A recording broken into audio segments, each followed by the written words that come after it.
Hello and welcome to Through the Bible with Les Feldick. An Oklahoma rancher and farmer, Les Feldick has been teaching homestyle Bible classes for 20 years in Iowa, Oklahoma, and Texas. Les Feldick's unique style of Bible teaching has made the books of the Bible come to life. When Les is teaching, it's so interesting that people say time just seems to fly by. And now, here is Les Feldick. Okay, good to see everybody back with us, and we trust you've enjoyed your coffee. And now we'll go right back into 1 Corinthians chapter 3, and we dealt quite at length in verse 10, so we'll go to verse 11 next. And again, for those of you in our television audience, we just like to let people know this is an informal Bible study. We don't wear any denominational labels, and all we try to do is help folk to see what the book says. I told a gentleman on the phone again this morning, listen, someday when you stand before the Lord's throne, whichever one it is, He's not going to ask you, were you obedient to your church or your denomination? Have you been obedient to the Word? And that's what's going to count for eternity, and that, of course, is all I keep hammering home at people. What does the book say? I don't tell you what my denomination teaches. I don't tell you what someone else says. We're just going to try to discern what the Word says. Now, I don't claim to have all the answers. I don't claim to have any special revelations. But I think what I can agree to is that I teach much the same as most of our good fundamental men. The only difference is I make it in language that common people can understand. You know, I've done this with Iris. I've read some of these guys a paragraph while she's fixing breakfast, and I said, do you understand what he said, honey? And she says, no. I said, I didn't think so. I said, all he said and all I have to do is just put it in my terminology and it's understandable. And so this is all we try to do. We're not coming up with something way out in left field or far different from the mainstream, but we do want to make it understandable so that anybody can sit down for an evening and study their Bible, and it is the most enjoyable thing that you can do. Again, the other evening, I was just going to review a few things, and the first thing I knew, I was just chasing references, and 3 hours just go by like that. And if I could just get more people to realize that this is what is really interesting. It's got anything else in this world beat hollow. Okay, also have to remind you that all the past programs are available on videotape, and the little books are on the screen. And we're getting a lot of orders for these little books for birthdays and Christmas gifts and what have you, and that thrills us to no end. We don't make a dime on them, we lose a little. They cost us $5.34, and by the time we put postage on them, $6 does not cover it. But we're not in it to make anything, we just want the Word to get out. Okay, 1 Corinthians, enough for that. 1 Corinthians chapter 3, and now coming in at verse 11, where Paul writes, for other foundation can no man lay than that is laid, and that is Jesus Christ. Now you see, we've got a lot of cults and religions who have come on the scene, even in the last several hundred years, who claim to have further revelation. They claim that their prophet came later than Jesus, and consequently he has revelations that Jesus didn't have, and so forth. But listen, that's not what this verse says. This verse says that when Paul laid the foundation for the church, which was the finished work of the cross, that's it. No one can add to it. You know, I've told my class, and I think I've even told the television on it, if you're reading a book, and I don't care how good it is, and all of a sudden that author comes along and says, well, now I've had a special revelation, the like of which no one else has ever had. Hey, you just close that book and you pitch it in the nearest fireplace or wastebasket, because that's the only place it belongs. And here it is. This is complete. Everything we need to know is between these two covers. Now, this isn't all we'd like to know. There are a lot of things that I still ask about, you ask about. God hasn't seen fit to reveal it. But everything we need to know is in this book. And so that's been laid. The foundation is laid. I think I've also referred to it previously, a couple years ago. One of our major news magazines, and I can't put the name on it because I don't remember which one it was, but many of you will remember the article. It was a cover story of all the great men down through history who made an impact on civilization. And they had the Apostle Paul as one of them. because he was the founder of Christianity. And I just couldn't believe it. You know, as a rule, they say it was Jesus who was founder of Christianity. No, Jesus didn't found it. Paul did. And he founded it on Jesus Christ, of course.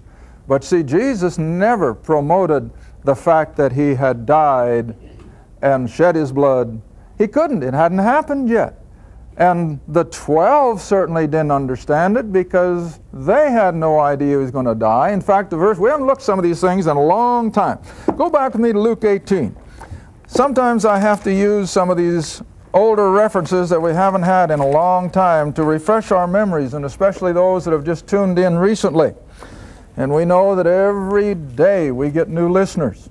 All right, Luke 18, verse 31. And if you think that Jesus and the 12 preached our gospel, you better think again. How could they? First place, he hadn't died.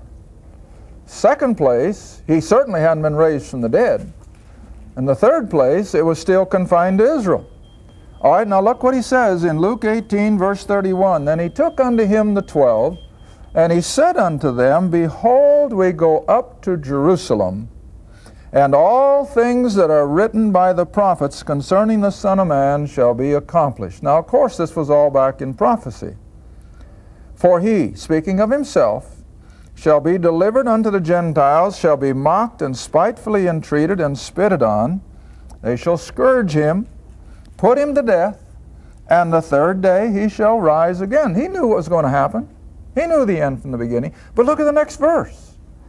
And they, the 12, and they understood none of these things. And this saying was hid from them, neither knew they the things which were spoken. Now, isn't it obvious? Because you see, at his crucifixion, did they just stand there blatant and say, hey, don't worry, he's going to be raised from the dead? No. What did they do? Hey, they scattered like a bunch of quail. And so far as the 12 were concerned, oh, even Judas out. Now the 11. What did they think? It was all over. He didn't bring in the kingdom. He was going to die. He's dead. However, what point in time you want to put it. And as I've asked my classes in Oklahoma over and over, where were those 11 men and those other followers like Mary and so forth on resurrection morning? Well, they certainly weren't at the tomb waiting for him to come out, were they? No. They were bemoaning the fact that it was all over. Well, they didn't know. So how could they preach a gospel based on death, burial, and resurrection? Well, they couldn't, because it hadn't happened yet. But all right, now then, this apostle, as he defends himself over and over, this is all he knows, how that Christ died for the sins of the world, and that he rose from the dead victorious, and by his life and death we're justified from all things. All right, so that's the foundation of the Christian faith. It's the foundation for anyone who is going to go to an eternity in the presence of God. Anything short of the finished work of the cross, I'm afraid people are doomed to a lost eternity. And as I've told people over and over, I don't point the finger at anybody. I'll never look at someone and say, hey, you're lost. That's not my prerogative. I can't look on anyone's heart. But I can say, if Jesus Christ and his finished work isn't the foundation of your faith, boy, you're in pretty shaky ground. All right, now then let's go to verse 12. Paul has involved us in a building process. He's the master builder. He started the foundation. Now, general run-of-the-mill believers are going to be building on that foundation for the next, well, almost now 2,000 years. Not quite. From AD 29 or 30 up until the present isn't quite a full 2,000 years, but we're getting close. And all these believers down through these last centuries have been building on this foundation. We are building on this foundation. And we're adding to that building. Now, usually I like to refer to a wall. Maybe a wall of cement blocks or of brick or whatever. And we're involved in mixing the mortar and laying the brick and being meticulous on how we build, because after all, our section of the wall is going to be examined someday by those fiery eyes of the Lord Jesus. All right, now, as we embark on our Christian walk, God gives us 6 materials to build with. Isn't that amazing? He tells us what we can build with. We can use gold, silver, and precious stones, or we can use wood, hay, and stubble, or a combination of all six. And that's what we all are doing. Now, the first thing I always have to remind folks, do you find gold laying just right outside the front door? Do you find silver just outside your door? Do you find precious stones just by walking down the street? No, you've got to go up into the rough country usually to find those kind of precious items. And it takes hard work. Iris and I ran into an old gold miner when we were out in the Rocky Mountains one time, and boy, we got a lesson on gold mining. And he was an old prospector living there all by himself, and we just had a good time. But you know what I found out? He worked hard for every ounce of gold that he was able to dig out. All right, now it's the same way with the silver and the precious stones. They don't come easy. But now you see wood, hay, and stubble, hey, that's everywhere. And you see, this is what most Christians are building with, because they're too lazy to get up and go out and work for those hard-to-get materials. All right, now let's look at it. If you build upon this foundation, remember, Christ has to be the foundation. We have to have faith in His finished work before we're even given the opportunity to add to His building. And now He has given us then gold, silver, precious stones, wood, hay, and stubble. Now verse 13. Every man's work shall be made manifest. Not the person who is working for his salvation, but the one who has salvation and is now working for reward. Now this is a graphic difference from what most of Christendom teaches. Most of Christendom has the idea that you work to attain salvation somehow or other. But listen, you work absolutely not at all for salvation. It's all of grace by faith plus nothing. But once we've entered in to that glorious salvation experience, then God expects us to work for reward. And what's the purpose of working? Well, of course, to enhance His work, to enhance the kingdom, as we so often say, and to bring honor and glory to His name. He's still the sovereign God, and we are still nothing but His little worker bees. You know, I used that analogy in our last taping. All right. We are to work for reward. Now I'd like to have you turn, if you will, with me to 1 Corinthians, same little book we're in, but chapter 9. 1 Corinthians chapter 9, verse 24. 1 Corinthians chapter 9, verse 24. And of course, Paul, a lot of times in his writings, likes to make analogies with common ordinary things that everybody understood. Sometimes he makes an analogy of a Roman soldier in Ephesians 6, for example. Other times he can make an analogy to a farmer or a businessman. But here he's going to use the analogy of the Olympics. He's going to talk about people who are running in a race. All right, verse 24, 1 Corinthians 9. Know ye not that they who run in a race run all, or all run, but one receiveth the prize. Well, who? The winner. See, that stands to reason. So one receives the prize. Now Paul says that as believers working in this building process, now bring it into the analogy of a foot race, run that you may obtain. Not salvation, remember, you've already attained that by your faith. But now, as a believer, we are to run to win the race. Who would ever enter a race with the idea, well, I don't even want to win? Of course not. The mentality has to be, I want to win. See? Now, verse 25. Everyone that striveth for the mastery. What does that mean? To be first. See? To be the winner. Everyone that striveth for the mastery is temperate in all things. Now, what does it mean to be temperate? Hey, you maintain a balance. You don't go clear off to the right. You don't go clear off to the left. You maintain a middle balance. Now, I've used that example in my classes over and over. It works in disciplining your kids. You cannot over-discipline, or you're going to have a bunch of rebels. You cannot under-discipline, or you're also going to have a bunch of rebels. But you have to maintain that middle-of-the-road, temperate idea of discipline. It's the same way in business. You show me a man who is covered up with inventory, he doesn't even know where things are, and I'll show you a man who won't be in business very long. But on the other hand, you show me a man in business and his shelves are bare, and you go in and want to buy something, he says, no, I haven't got it, but I'll order it for you. He's not going to be in business very long, is he?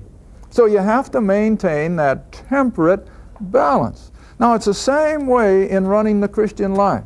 You don't go clear off on the deep end to the right. You don't go clear off to the left, but you maintain that balance, that being temperate in all things. All right, and so with preparing for the foot race. They didn't all of a sudden become gluttons in order to build up their energy level. They didn't all of a sudden spend all their time sleeping so that their body could rest. But on the other hand, it wouldn't do any good to starve themselves or to work themselves to death because they wouldn't have energy to run. So what did it maintain? A balance. And so it's the same way in our Christian experience. We have to maintain a balance in everything we do. All right, now then he says, these runners in the foot race, they do it to obtain a corruptible crown. You know what that meant? Back in Paul's days, they didn't give them a gold medal or a silver medal. They gave them a wreath, just made of plant leaves. That's all. Well, by the time they went home from the games, maybe in Greece, by the time they got back to Babylon or from wherever they might have come, what had happened to it? Hey, it had all withered. All it was good for was put between the pages of a book. See, it was corruptible. It died.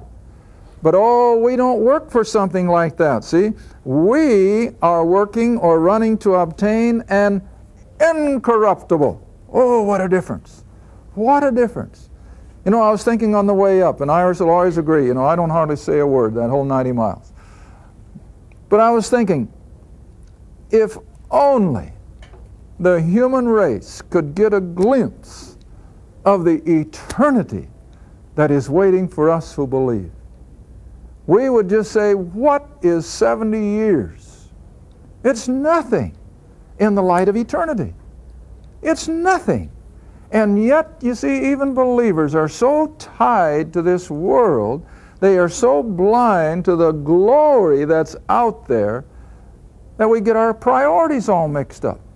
But Paul says, run to win the prize, not salvation, we've got that, but oh, that we might have the reward that's going to go with the salvation. Now remember, this was all the way through the Scriptures. Have I got time?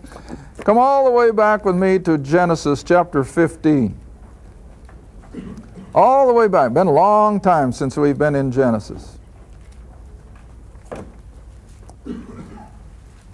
Genesis 15, drop down to verse 8. And here God's dealing with Abraham. Genesis 15, 8. And God dealing with old Abram. And, or is it Abraham already? I guess it is. But anyway, he's already a believer. He was a believer when he left Ur of the Chaldees, years and years previous to this. But now God's promising him a territory of land. All right, now look at it. Verse 8. Well, read verse 7. And he said unto him, I am the Lord that brought thee out of the Ur of the Chaldees. In other words, I am the one who saved you. I'm the one who declared you a righteous man. And I'm going to give you this land to inherit it. Now look at Abraham's response. How shall I know that I shall inherit it?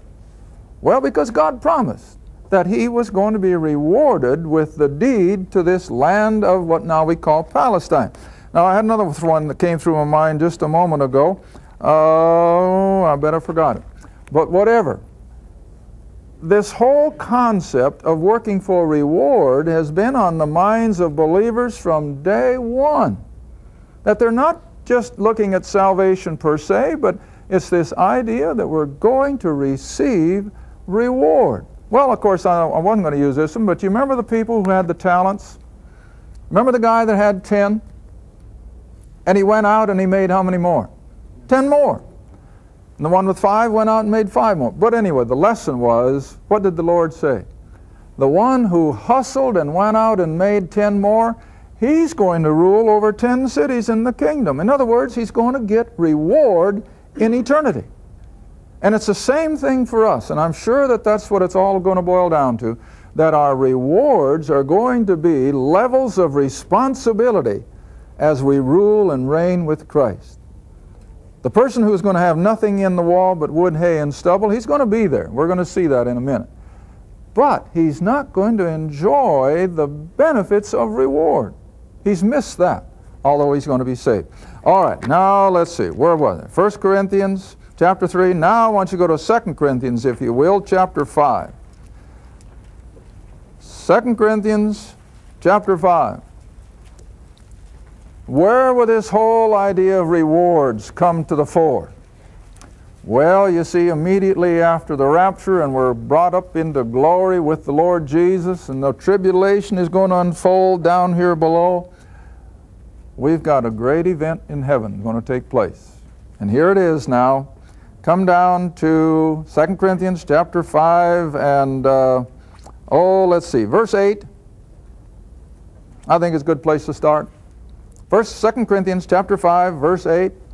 We are confident, I say, and willing rather to be absent from the body and to be present with the Lord. In other words, Paul says, I'd rather be able to move on. Wherefore we labor. See, there it is again. In this building process, he says, we labor, that whether present or absent, we may be accepted of him, not for salvation, but for reward. Now here comes verse 10.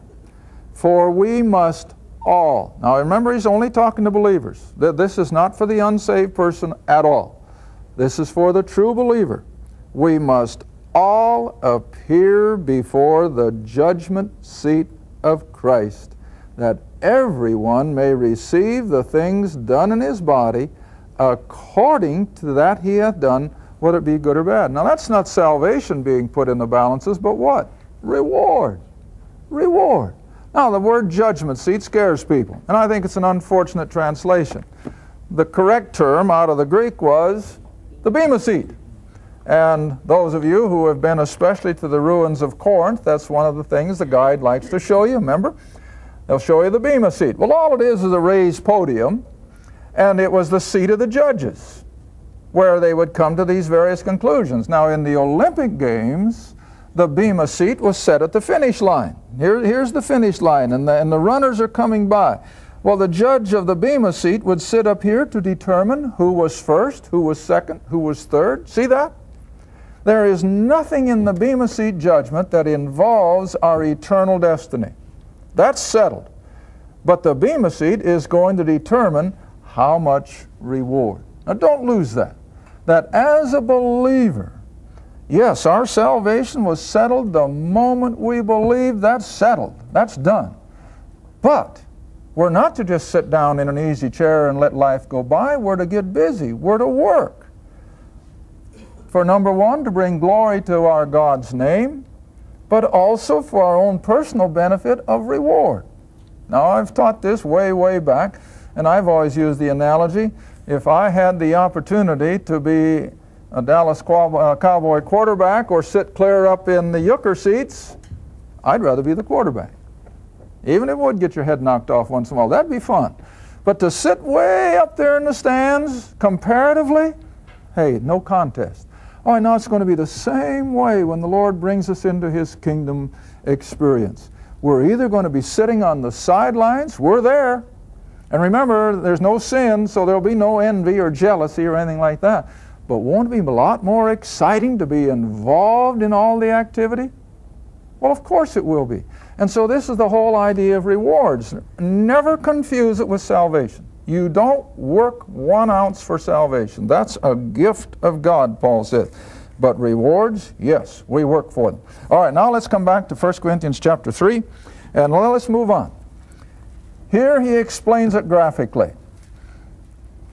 How these 6 materials are going to be sifted out in our section of the wall. Now I'm coming back to that just to show that we're building. We're building our section of the wall. And so every man's work, verse 13, every man's work, as a believer now, every man's work shall be made manifest. And I've defined that over and over as put in the spotlight. Just like putting a slide in your microscope. You don't see a thing until you turn on that bright light underneath it. And then all of a sudden, all those little living creatures are manifested. Why? Because they're put in the spotlight. All right, now the same way here. We're going to put at that judgment seat of Christ, we're going to be put into the spotlight for our moment of time, personally, in front of the Lord Jesus. Yes, we are. We're going to, every one of us, appear before Him personally. Now you say, how can He do all that in 7 years? Well, now remember, when we step out of time, we step into eternity, and eternity, there's no 60-second clock. That's the difference. Unreal? Yeah, I know it is. But there is no 5 minutes back or 5 minutes forward in eternity. It's all now. But whatever, we're going to come before the Lord Jesus personally, and He's going to examine our work with His fiery eyes. All right, read on. It shall be revealed or tested by fire, and the fire shall try or test every man's work of what sort it is. Well, now, what's the fire? Well, it's those fiery eyes of the Lord Jesus as we have them described back in Revelation.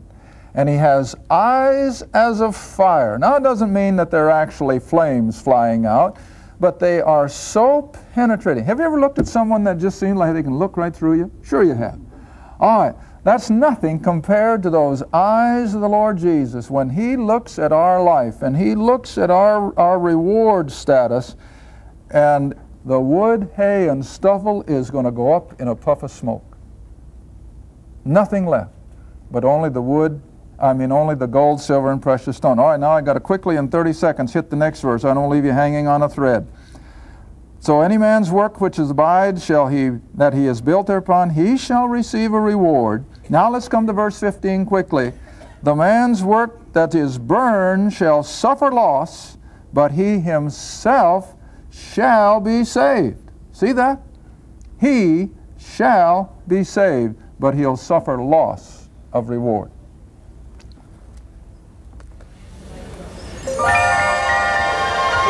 Thank you for watching Through the Bible with Les Feldick, a weekly Bible study. If you would like more information about the Les Feldick Ministries, a Bible study in your area, or about this program, write to Les Feldick Ministries, Route 1, Box 760, Kinta, Oklahoma, 74552. That's Route 1, Box 760, Kinta, Oklahoma, 74552. Through the Bible with Les Feldick is viewer supported, and your gift is appreciated. Thank you, and be sure to tune in next time.